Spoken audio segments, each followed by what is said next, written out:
Welcome to Uncovering Mr. Right, an online communication for women only. A Voice Enterprises production. Hear his confessions, his secrets. Why do men cheat? Does marriage mean anything to him? Does men really desire a wife? Everything you want to know, but were afraid to ask. Thank you for tuning in to Uncovering Mr. Right.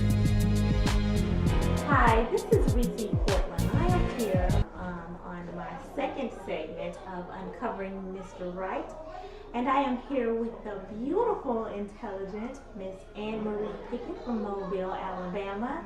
How are you tonight, Anne-Marie? I'm doing great. We're having a fun time here. Great. And I just want to talk to you, and I want us to just a minute of girl talk. We are sitting in a room now with, I'll call it mixed company. Yep. We have men and women. We have some black girls, some white girls, some black boys, some white boys. Just fairly mixed company, and we're having a great time. And the topic came up about how you identify your true love, and when you are actually even on the road to finding Mr. Right. I think that all of us are in different stages right now. Some of us is just chilling, we're having fun, we're dating, we're not really looking to find anything serious. Some of us are looking for something serious, and the other ones, such as Miss Pickett, are newlywed. You've been married for 5 years, and you are happily married. So I guess that my first question for you is, why did you say yes to the proposal from your husband? Well, we actually got engaged after only 4 months of serious dating, but we'd known each other for 10 years. So I guess my lesson to everyone is that if you feel like you have a connection with somebody, not to give up on that, even if there are other obstacles. Like, we met when we were 18, we dated casually, the timing was never quite right. We actually ended up going on dates like once a year for 4 or 5 years, and every time I was like, why am I still going out with this guy? I had interest in him, but it was never, the timing just was not working out, and I felt like I was wasting my time. Finally, on the 5th year of us going out, something clicked. The timing was good for both of us, and neither one of us had been serious with anybody at the time. And I don't know, if you feel a spark with somebody, but challenges are presented, keep going for it. And Let's define spark. Okay. Because we could feel a spark for, several people. Yep. So when you say you feel a spark for somebody, is that because I am attracted to him? I can't wait for him to kiss me. I can imagine what it's going to be like to make love to him. What do you mean when you say if you feel a spark for somebody? From a woman's perspective, I think for a man, spark is purely based on physical attraction. For a woman, I think it's physical, but then it's also getting to know like the surface level of, is this person intelligent? Do we have any sort of common interests? And kind of exploring things from there. Okay, so what did it take initially though? What was it about him at Hello that made you interested? Because, he actually made a really bold move. Okay. It was on my 21st birthday. I was having a very, very small gathering with intimate friends, and he, there's no better way to say it, he crashed the party, and I was like, what is this person doing here? I knew him, but he certainly wasn't a close friend. I didn't want him at my party, but we ended up having a really good conversation. We spent the whole night hanging out, and I basically ignored all of my friends that I'd actually invited there. So maybe it was him taking that step to just kind of force himself into the situation. I was offended by it at first, but it also showed a lot of boldness, and yeah, so. Okay, so then, now my next question is, when you say that, at different points you guys went on dates and you gave it a try, but it wasn't the right time. How do you distinguish between when somebody is just really wasting your time and when it's just not the right time?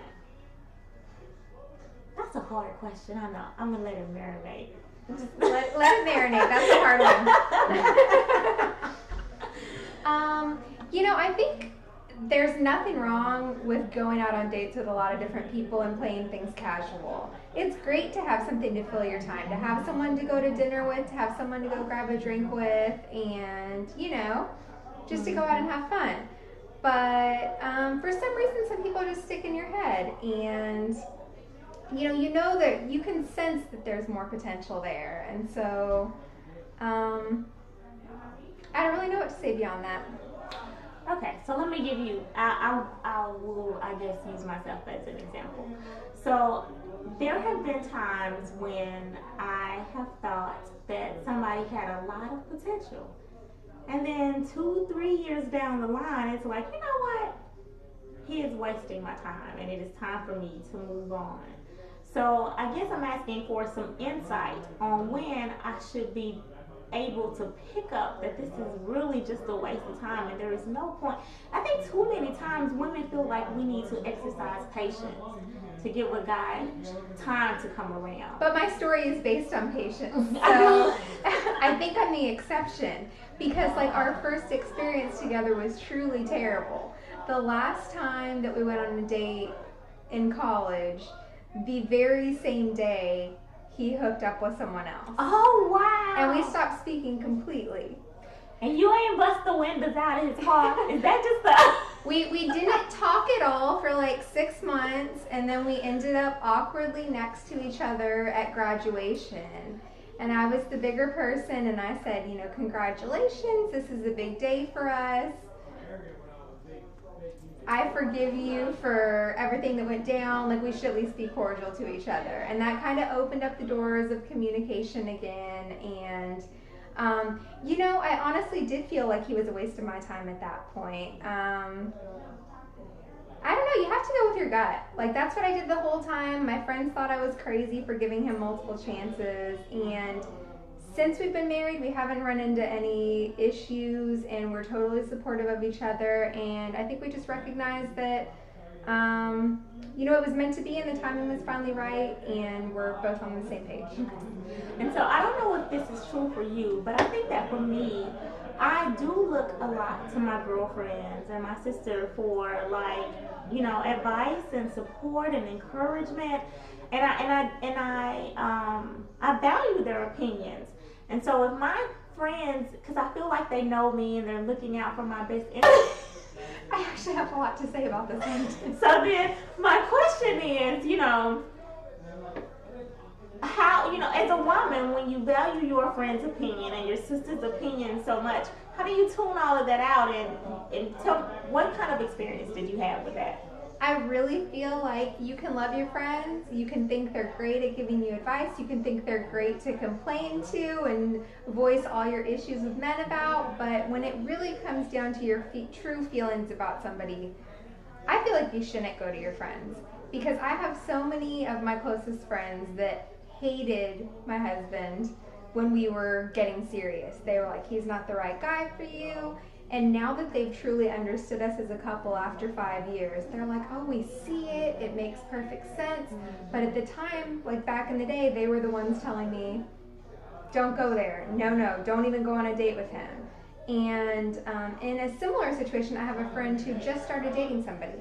She's really, really interested in him. She finds him attractive. She talked to one of her good friends, and she said, no, I don't think he's cute. Why are you even wasting your time?